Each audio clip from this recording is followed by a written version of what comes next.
Hello students, welcome to EVS2 class, academic year 2020-2021, standard 5th. Students, today we are going to start with lesson number 7, from shelters to village settlements. Students, in this chapter we are going to learn about the shelter, seasonal camps and about the village settlements. Now let's start with the shelter. Now in the 5th lesson we saw that the Neanderthals lived mainly in caves.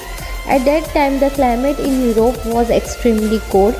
The Neanderthals could protect themselves from the freezing temperatures because they wore leather clothing and made use of fire. Perhaps that was not enough. That is why they used animal hides to erect tents inside the caves for warmth. Whenever necessary, they also build huts in the open hunt. So students, यहाँ पे shelter means what? Our home. Okay. Now last chapter में आपने सीखा था कि नेदरथाल्स जो species थी human beings की, वो कहाँ रहती थी? केव्स, जंगल में गुफा बनाकर. और तब यूरोप का टेम्परेचर कैसा था? बहुत ही ज़्यादा ठंड होता था, बहुत इतना कि मतलब जैसे आइस बर्फ़ जम जाए. तब क्या करते थे ठंड से बचने के लिए?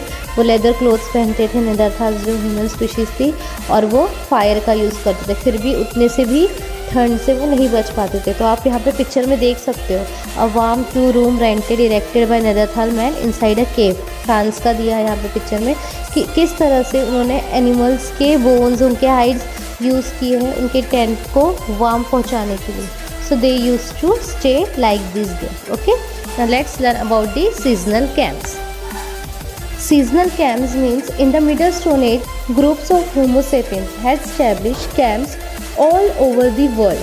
At that time, the climate was getting warmer.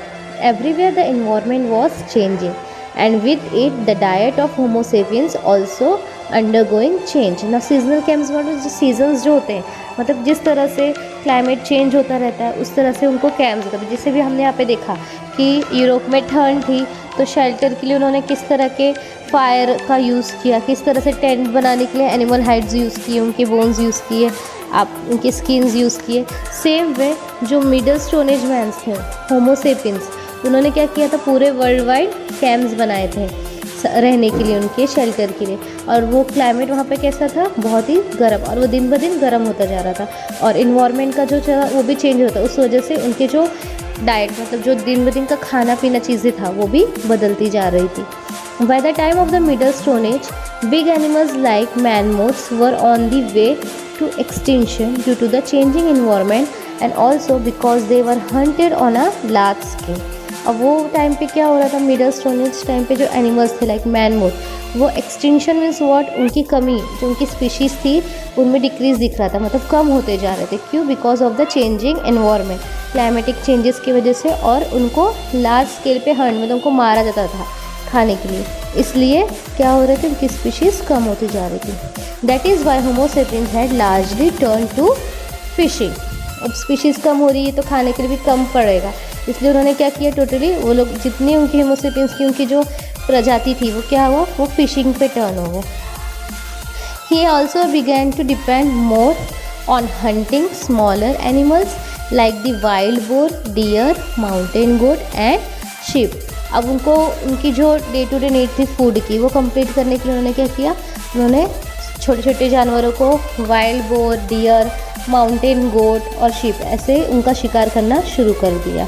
Now you can observe in this picture the mammoth was an ancestor of the elephant. मतलब एलिफेंट की प्रजाति. आप देख सकते हो the difference between an elephant and the mammoth. However he was much bigger in size compare to the elephant. The change diet pattern enabled the groups of Homo sapiens to roam to far away regions. They moved their camps to different places according to the seasonal changes. They were harvested seasonal wild grains and gathered seasonal fruits and roots. They would find out the best seasons for fishing and use the knowledge to their advantage. By observation, they discovered the best hunting grounds. For this reason, they stayed in one place for longer periods. Now you can observe in this picture also a reconstruction of a seasonal camp, Middle Stone Age man, how they had reconstructed the seasonal camps for their living and how they are living there.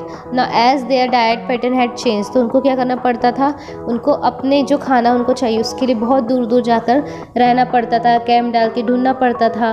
और उन्होंने अपने observation से, knowledge से ये भी सीखा कि किस सीज़न में कौन से फ्रूट्स होते हैं उनको संभाल के रखना चाहिए, या फिर किस चीज़ की वो सीजनल वाइल्ड ग्रेन्स की हार्वेस्टिंग कर सकते हैं।